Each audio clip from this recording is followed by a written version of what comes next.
আলী রাদিয়াল্লাহু তাআলা আনহু বলেন, আমারনা রাসূলুল্লাহ সাল্লাল্লাহু আলাইহি ওয়াসাল্লাম আন নাস্তাশরিফাল আইনা ওয়াল উযুনা। রাসূলুল্লাহ সাল্লাল্লাহু আলাইহি ওয়াসাল্লাম আমাদেরকে হুকুম করেছেন, আমরা হজের কোরবানি হোক আর সাধারণ কোরবানি হোক, সব কোরবানিরই একই কথা। আমরা কোরবানির জন্য পশু ক্রয় করার সময় যাতে একটু চোখ দেখে নিই, কান দেখে নিই। চোখ এবং কি কান, মানে যে পশুটা আমি কোরবানিটা তো হলো আল্লাহর নৈকট্য অর্জনের জন্য, আল্লাহর দরবারে পেশ করা, সেজন্য একটু সুন্দর হয়, ভালো হয়, খুঁত না থাকে, নিখুঁত হয় পশুটা, চোখও ভালো, কানও ভালো, হ্যাঁ, এরকম অন্যান্য যেগুলোকে ত্রুটি মনে করা হয় ওই ত্রুটি মুক্ত যাতে হয় এটার খেয়াল রাখা উচিত। একবারে কম ত্রুটি, সামান্য ত্রুটি, ওটা তো ক্ষমাযোগ্য, তারপরে ওটা থেকে যদি বেঁচে থাকার যার সামর্থ্য আছে ওটা থেকেও বেঁচে থাকবে। আর কিছু তো আছে অনেক বেশি ত্রুটি, সেটা চলবে না, কোরবানির পশু হিসেবে চলবে না। আরবাউন লা ইউযাহা বিহিন্না। বারা ইবনে আযিব রাদিয়াল্লাহু তাআলা আনহু বলেন, নবী করিম সাল্লাল্লাহু আলাইহি ওয়াসাল্লাম বলেছেন, আরবাউন লা ইউযাহা বিহিন্না আল আওরাউল বাইয়িনু আওয়ারুহা ওয়াল মারিদাতুল বাইয়িনু মারাদুহা ওয়াল আরজাউল বাইয়িনু জালাউহা ওয়াল আজফাউল লাতী লা তুনকি। চার ধরনের পশু কোরবানিতে চলে না। একবারই খুব বেশি কি বলবো, দৃষ্টিশক্তি অনেক দুর্বল, দৃষ্টিশক্তি অনেক দুর্বল এমন পশু, এবং একবারে রোগা, চলতে পারে না, চলতে কষ্ট হয়, এত বেশি দুর্বল যদি হয়, রোগা যদি হয়, সেই পশুও চলে না। আর যা চলতে পারে না, নাকি হাঁটতে পারে না, মানে পায়ে সমস্যা, ল্যাংড়া। ওয়াল আজফা আল্লাতী লা তুনকি, শিং, একবারই শিং যদি গোড়া থেকে উঠে যায়, একটা হলো পশুটা সুস্থ কিন্তু শিং বড় হয়নি, হয় না এরকম, ওটাতে সমস্যা নেই। কিন্তু যেটা শিং ছিল, শিং পড়ে গেছে, ভেঙে গেছে, এবং ওটার দুর্বলতা তার মধ্যে প্রকাশ পাচ্ছে, এই ধরনের এত দুর্বল পশু কোরবানি হিসাবে পেশ করা ঠিক না আল্লাহর দরবারে। বরং যা প্রত্যেকের নিজ নিজ সামর্থ্য অনুসারে ভালো থেকে ভালো, সুস্থ সবল, ভালো মজবুত পশু কোরবানির জন্য গ্রহণ করবে, তবে সামর্থ্যের ভিতরে, নিজের সামর্থ্যের ভিতরে। এক। দুই নম্বর, আল্লাহকে খুশি করার জন্য, লোক দেখানোর জন্য। এটা খুব মনে রাখতে হবে। অনেক দামি গরু কিনলাম, কিন্তু কিনেছি কি জন্য? যে দেখো, সবচেয়ে এবারের বাজারের সেরা গরুটা, হ্যাঁ, সেরা উঁটটা কে খরিদ করলো? অমুকে খরিদ করলো। এটা অন্যায়। আল্লাহ রাব্বুল আলামিন ইখলাস বিহীন ইবাদত কবুল করেন। লান ইয়ানালাল্লাহা লুহুমুহা ওয়ালা দিমাউহা ওয়ালাকিন ইয়ানালুহুত তাকওয়া মিনকুম। আল্লাহর কাছে পৌঁছে হলো তাকওয়া, ইখলাস।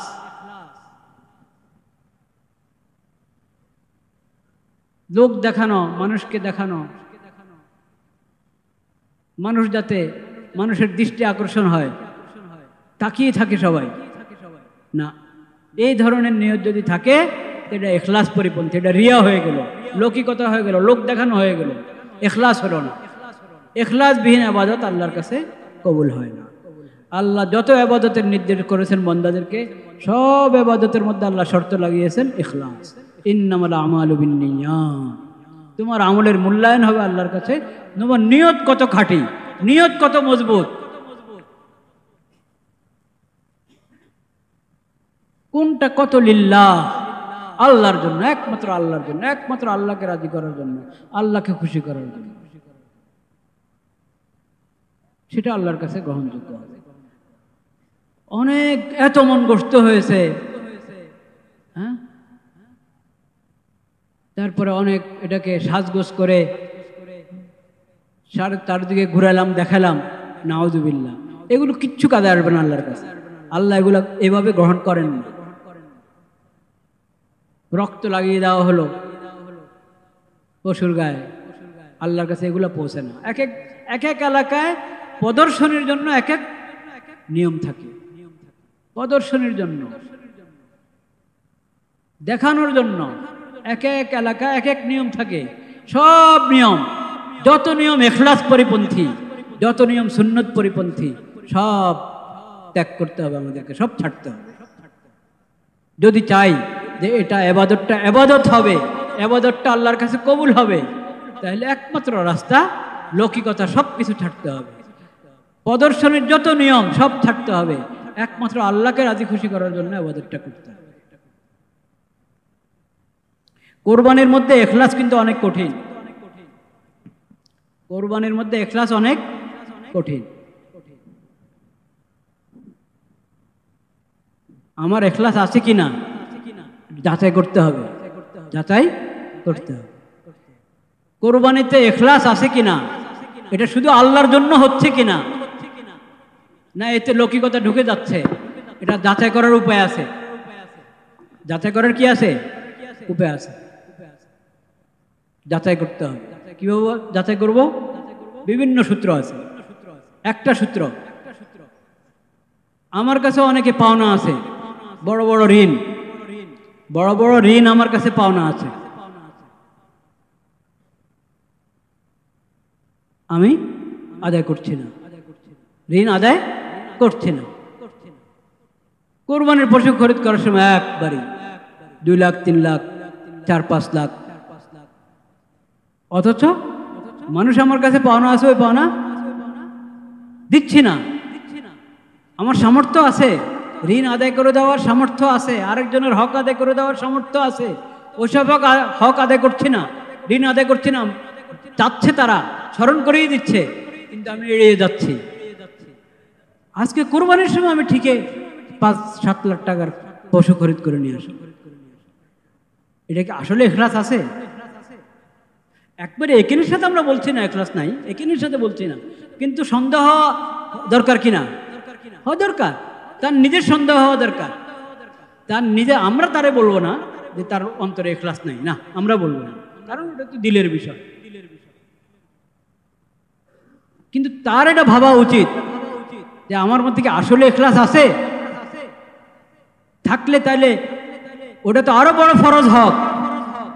মানুষের ঋণ যে সময় নির্ধারিত সেই সময় পার হয়ে গেছে, দিচ্ছি না, তারা বিশেষ করে যারা কষ্ট পাচ্ছে, টালমটল টাল বাহানা করার কারণে কষ্ট পাচ্ছে, সেটা তো ডবল হারাম ওই ঋণ আদায় করতে বিলম্ব করা।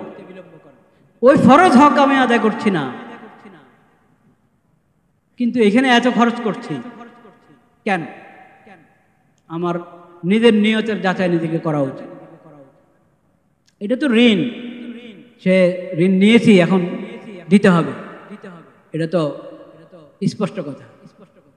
এরকম ভাবে আরো স্পষ্ট কথা, হক, মিরাসের হক, বোনদের হক দেওয়া হচ্ছে না, ফুফুদের হক দেওয়া হচ্ছে না,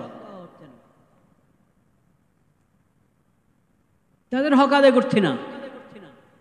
কিন্তু কোরবানির জন্য আমাকে কেউ কিছু বলতেই হয় না, আমি আগ বেড়িয়ে কোরবানি করি। যদ্দূর আমার উপর ওয়াজিব না, এর চেয়ে আরো বেশি করি, অথচ ফরজ হক আদায় করছি না। মিরাস, দাদার ইন্তেকালের পরে ফুফুরা যেটা পাতো বাপ চাচাও দেয় নাই, এখন আমরাও দিচ্ছি না, আমরা ভাই বেরাদাররাও দিচ্ছি না। বাপ ইন্তেকাল করেছে, বোনদেরকে আমরাও দিচ্ছি না, এটা ফরজ হক আদায় করছি না। কোরবানির ব্যাপারে আমি নিজেই দেখি আগ্রহী খুব, আমার সন্দেহ হওয়া উচিত যদি এটা আল্লাহর জন্য হয়ে থাকে, তো আল্লাহর ফরজ হক ওটাও তো, সেটাও তো আদায় করার আমার সামর্থ্য আছে। মিরাজের হক আদায় করার সামর্থ্য কার নাই বলেন? দুনিয়াতে কেউ আছে সম্ভব? ঋণের ব্যাপারে না হতে পারে যে ঋণ নিয়েছে কিন্তু এখন আপাতত ব্যবস্থা নাই, একটু দেরি হচ্ছে, মাপ চেয়ে নেবে তার কাছে, বা একটু সময় দেন। কিন্তু মিরাসের হক বন্টন করতে বিলম্ব হওয়ার ব্যাপারে ওজোর হওয়া সম্ভব? সম্ভব না। যা বাবা রেখে গেছে তা ওটাই তো ভাগ করবা, ওটা তো আছে, আচ্ছা ব্যাংক থেকে উঠাতে হবে, তো উঠাতে কয়দিন লাগবে? উঠাও, কোনো ওজন নাই। উত্তরাধিকার যেটা মিরাজ, ওই মিরাজ বন্টনে বিলম্ব করার ব্যাপারে যৌক্তিক ওজন আপনি দেখাতে পারবেন, অথচ বছরকে বছর যাচ্ছে মিরাজ বন্টন করা হচ্ছে না। ওটার জন্য প্রস্তুত হয় না। কুরবানির মধ্যে দেখি একবারে সবার আগে। কথা শেষ হয় নাই, আরো আছে কথা। জাকাত ফরজ কিনা? জাকাত ফরজ। যার সামর্থ্য আছে, নেশাব পরিমাণ অর্থ যার কাছে আছে, বছর অতিক্রম হয়েছে, প্রত্যেক নেশাবের মানে প্রত্যেক অর্থের উপরে আলাদা আলাদা বছর অতিক্রান্ত হতে হয় না, অতিক্রম করতে হয় না। একবার আপনার কাছে জাকাত পরিমাণ অর্থ এসেছে, বস প্রথম যখন আপনার কাছে হলো, এটাই আপনার অর্থ বছর, জাকাতের অর্থ বছর পুরো হলো, জাকাত বর্ষ পুরো হলো।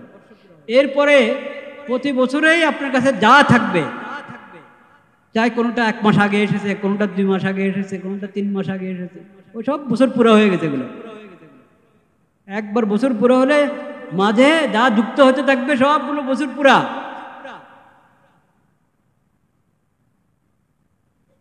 জাকাত যোগ্য যা যুক্ত হচ্ছে সবগুলো বছর হয়ে যাবে। তা আপনি জাকাত দিবেন প্রতি বছর, সামান্য জাকাত। কত ভাগ? 2.5 ভাগ, শতকরা 2.5% মাত্র।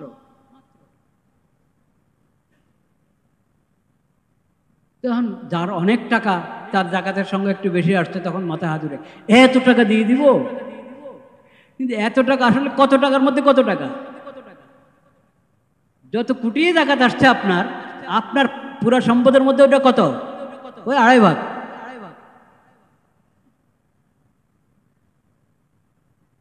জাকাত আদায় করছে না, বছরকে বছর পার হয়ে যাচ্ছে, জাকাত আদায় করা হচ্ছে না। হয়তো নামে মাত্র আদায় করা হয়, যথাযথ হিসাব করা হয় না, আর না বিলকুল আদায় করছে না, বছরকে বছর পার হয়ে যাচ্ছে, কিন্তু কোরবানি মিস হয় না।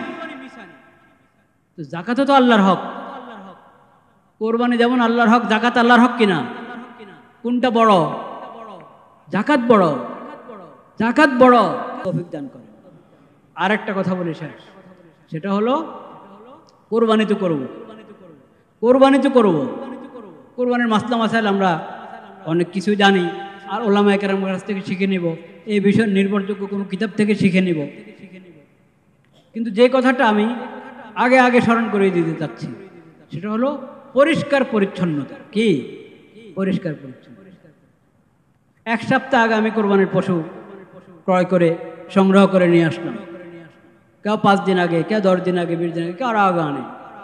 এখন কোরবানি পর্যন্ত এই 2-4 দিন, 1 সপ্তাহ, পরিবেশটা পরিষ্কার পরিচ্ছন্ন রাখা আমার দায়িত্ব কিনা? কোরবানির পশুটাকে যেরকম যত্ন নেওয়া, পশুর যত্ন নেওয়া, পশুকে পরিষ্কার রাখা, তাকে যত্নের সাথে পরিষ্কার জায়গায় রাখা, আর আবর্জনার কারণে তার দিক যাতে অপরিষ্কার না হয়ে থাকে সেজন্য পুরো খেয়াল রাখা, এটা আমাদের দায়িত্ব। এটা আমাদের কি দায়িত্ব? কোরবানির পশু যত্নের অংশ, এটা মনে রাখবেন। তার পানাহারের যেরকম আপনি ব্যবস্থা করেন, এজন্য তার জায়গা এবং চারপাশ পরিষ্কার পরিচ্ছন্ন রাখা, এটাও দায়িত্ব। আর কোরবানির দিন, ওই দিন তো আরো বেশি বড় দায়িত্ব। রক্ত যদি পড়ে থাকে, যথাযথ ভালোভাবে পরিষ্কার করা হলো না রক্ত, তো একটু এদিকে লেগে আছে, মোটামুটি পানি ঢেলে দিয়েছে, কিন্তু এখানে কিছু লেগে আছে, ওখানে কিছু লেগে আছে, দেখতেও অসুন্দর, আর দুর্গন্ধ হবে কি হবে না? হবে, কঠিন দুর্গন্ধ। আর এই কি বলে ওটা, ভুঁড়ি ফেলে রাখলাম কোথাও, গোবর ফেলে রাখলাম, বইটা খুলে হয়তো নিয়ে গেছে, কিন্তু ময়লাগুলো ফেলে রাখা হয়েছে। এগুলো অন্যায়। আমার কারণে কোনো রাস্তায় যদি মানুষ দুর্গন্ধ পেল, হাঁটার সময় রাস্তায় মানুষ গোবর পাড়াইতে হলো, কারো জুতা লাগলো, কারো পায়ে লাগলো, গ্যারেজটা ব্যবহার করা হয়েছে, কিন্তু গ্যারেজটাকে একবার পুরো পরিষ্কার করে দুর্গন্ধমুক্ত করে রাখলাম না। রাস্তা ব্যবহার করা হলো, রাস্তাটাকে ঠিক করলাম না। উঠান, উদ্যান, ওটা ব্যবহার করা হয়েছে, কিন্তু ওটাকে পুরো পাকসাপ করে পরিষ্কার করে রাখলাম না। এবং ময়লাগুলো যথাযোগ্য স্থানে, নির্ধারিত স্থানে পৌঁছালাম না, রাখলাম না। এগুলো সব অন্যায়, সব কি অন্যায়। এগুলো থেকে বেঁচে থাকতে হবে। এগুলো যদি ঠিক মতো করি তাহলে কোরবানির হক ঠিক মতো আদায় হবে। আর এগুলোর ব্যাপারে যদি অবহেলা করি তো যত দামি কোরবানি আমি আদায় করি আমার এটার মধ্যে ত্রুটি থেকেই যাবে। আর অন্য মানুষ যে কষ্ট পাবে, আমি নিজেই তো কষ্ট পাবো। আমি নিজে তো ওই জায়গা দিয়ে হাঁটতে আমার সমস্যা হবে। এই যে কষ্ট পাচ্ছি, নিজে কষ্ট পাচ্ছি, আরেকজনকে কষ্ট দিচ্ছি, এটা গুনাহ কিনা? গুনাহ, এটা পাপ। তো করলাম একটা নেক আমল আল্লাহকে খুশি করার জন্য, কিন্তু ওই আমলের আগ পরে যা করা উচিত ছিল তা না করার কারণে মানুষ কষ্ট পাচ্ছে, আমি কষ্ট পাচ্ছি, চারপাশের লোকেরা কষ্ট পাচ্ছে, পথচারীরা কষ্ট পাচ্ছে। এইভাবে যে আমি আল্লাহকে নারাজ করলাম, তো আল্লাহর নৈকট্য অর্জনের জন্য যে আমল করলাম সে আমলে কতটুকু পেলাম, আর এই গুনাহ করে কতটুকু হারালাম, ওটা যোগ বিয়োগ করা দরকার আছে কিনা? আল্লাহ তাআলা আমাদেরকে সমঝ দান করেন। ওয়া আখিরু দাওয়ানা আলহামদুলিল্লাহ।